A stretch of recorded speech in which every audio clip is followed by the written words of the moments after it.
Messias deve passar por uma sabatina? Deve não, né? Vai passar por uma sabatina e a data foi remarcada de novo, né? Vai ser agora no dia 29 de abril. A sessão vai ser realizada a partir das 9 horas da manhã na Comissão de Constituição e Justiça do Senado.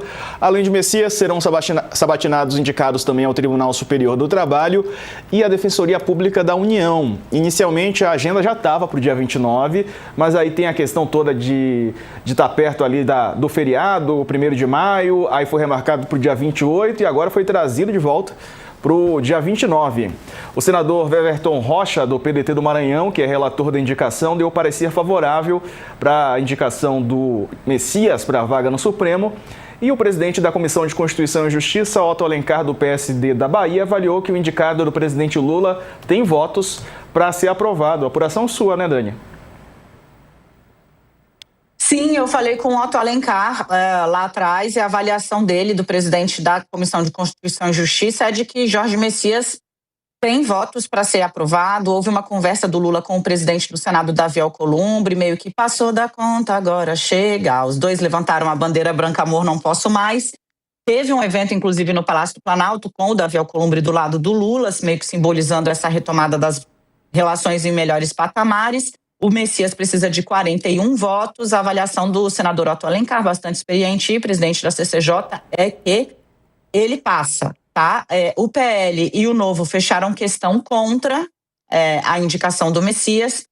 Por si só, essas duas bancadas não fazem número suficiente para brecar a aprovação do Messias pelo Senado, e com o andamento das conversas do Lula com o Alcolumbre, inclusive do Lula também com o Rodrigo Pacheco, que era o motivo de todo esse dissenso, né? O senador que estava ali na lista tríplice, digamos assim, de apostas para ficar com a vaga, que acabou Lula indicando o Messias. Como este mesmo tem conversado bastante, participado das articulações do palanque do Lula em Minas Gerais, a coisa se acalmou na avaliação de Otto Alencar. Messias passa. Vamos acompanhar isso, é claro. E falando em Messias, a Mônica Bergamo, na coluna dela na Folha de São Paulo, destaca que os evangélicos estão se unindo, estão fazendo ali um lobby pró-Messias, que é evangélico, assim como o André Mendonça, então eles têm essa parceria também. O Mendonça tem atuado para a aprovação do Messias, e uma das principais lideranças evangélicas do país, o apóstolo Estevan Hernandes, da Igreja Renascer em Cristo, decidiu declarar apoio à indicação de Jorge Messias. Como ele, o apóstolo César Augusto, da Igreja Fonte da Vida, também decidiu abrir apoio a Messias, que é diácono, como a Dani conta aqui, da Igreja Batista Cristã de Brasília. Ambos se somam ao ministro André Mendonça, que tem se mobilizado por Messias. E Messias é uma pessoa que defende todos os nossos valores. Eu acredito que atenderá a todas as expectativas de que será um excelente magistrado, disse o Estevan Fernandes. O apóstolo disse que o fato de Messias ser ligado ao PT e indicado por Lula, que tem resistência em segmentos evangélicos, em nada diminui a confiança que deposita nele. Ele disse que Messias tem os valores da Bíblia, a palavra, e tem a prática da fé. Fundador da Marcha para Jesus no Brasil, Estevan Hernandes lidera 800 igrejas no Brasil e no exterior, além de comandar um complexo midiático que abarca a emissora Rede Gospel, a Rede Gospel FM também. Pela marcha já passaram prefeitos, governadores e até o ex-presidente Jair Bolsonaro. Lula nunca foi, mas enviou Messias como representante. Disse Estevan que com ele a gente conversa sempre, já falávamos antes. E aí o pastor César Augusto disse que não pode acontecer com o Messias o que ocorreu com André Mendonça, se referindo à demora que Davi Alcolumbre teve para pautar lá no Senado, né, a indicação. Quando Mendonça foi indicado por Bolsonaro, Alcolumbre levou 5 meses para agendar a sabatina. E aí o pastor disse que é um direito do presidente Lula indicá-lo, que Messias tem posições de esquerda das quais discorda, mas a semente do evangelho está no coração dele e ele tem o apoio do pastor, com certeza, disse ele, a Mônica Bergamo. Portanto, uma coluna aí em parceria com Diego Alejandro, Júlia Gouveia e Karina Matias. Dani, são várias lideranças desse campo evangélico, que é um campo bem heterogêneo, né? Mas, de qualquer maneira, são lideranças importantes que estão manifestando apoio ao Jorge Messias. Sim, o Messias, Sarza, ele tem, de fato, uma vivência dentro da igreja, né? Ele tem um cargo, ele é diácono da igreja que ele frequenta. O que faz o diácono, né, na igreja evangélica? Ele é a pessoa que recepciona os fiéis ou os visitantes, que organiza o culto. É uma função muito nobre dentro da igreja e que tem embutido aí essa coisa do serviço ao próximo, né? Porque você fica lá na porta, recepciona cada um que chega.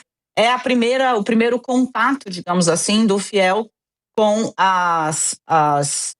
os responsáveis pela organização do culto. Então, essa é a função que ele tem. Ele, de fato, tem uma relação muito forte com a fé e ela está aparecendo, como eu já cansei de contar aqui, né? Para desespero do povo que não gosta que a gente conta o bastidor, que ministro também usa figurinha.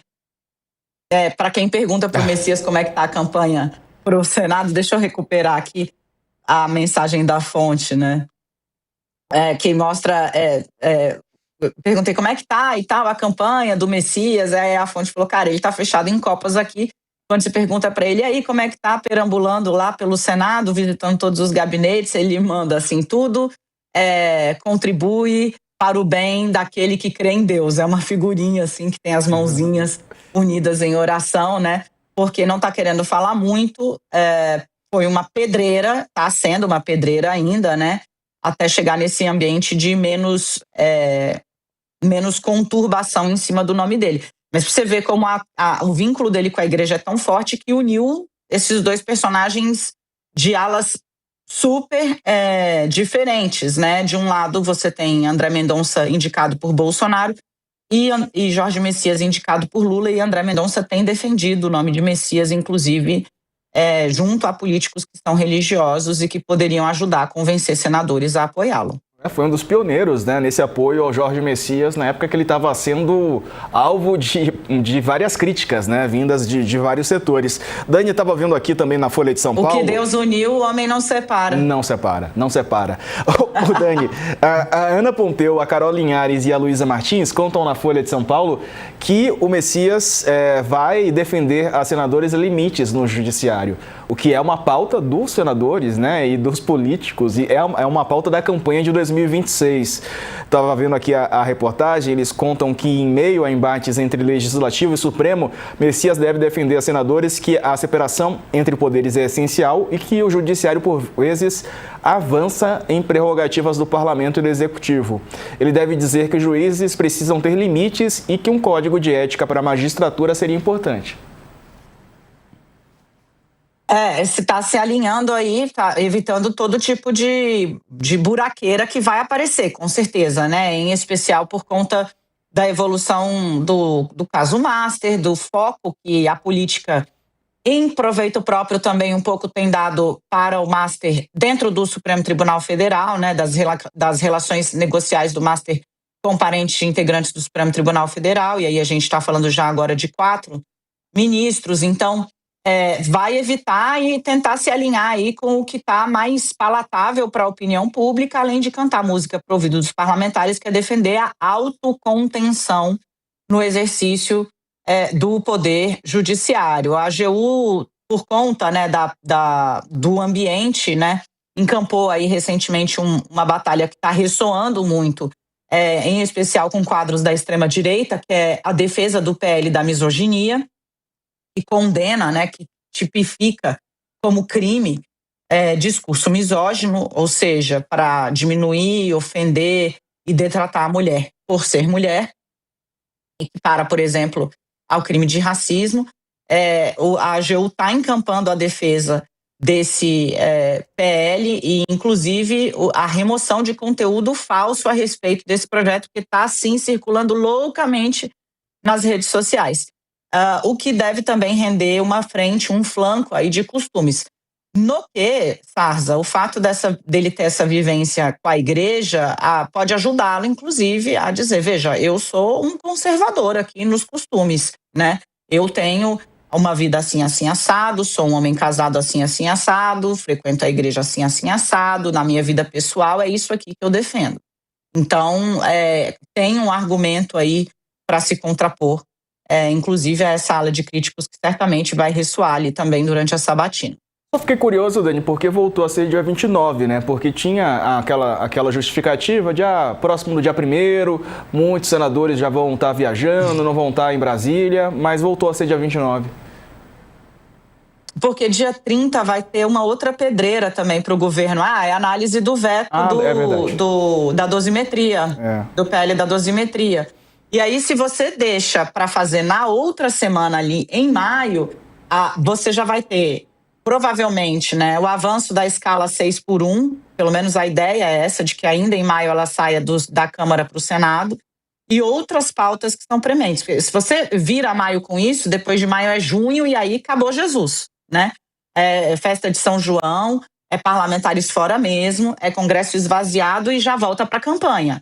Ou seja, você tem mais um mês aí de espaço, né, prático, para que todas as pendências e prioridades, inclusive dos próprios parlamentares, que vão tentar agora sacar seus projetos, colocá-los para andar, para poder apresentar para o eleitor, e o cronograma ficou apertado. Então, dia 29 vem o aceno a Lula, com a sabatina e posterior votação do Jorge Messias, e dia 30 o aceno a Bolsonaro, com a derrubada provável do veto ao PL da dosimetria, aquele que reduziu substancialmente as penas dos condenados na tentativa de golpe do 8 de janeiro. Davi Alcolumbre agindo como um político de centrão raiz, né? Agradando a todos, ou tentando pelo menos. Gente,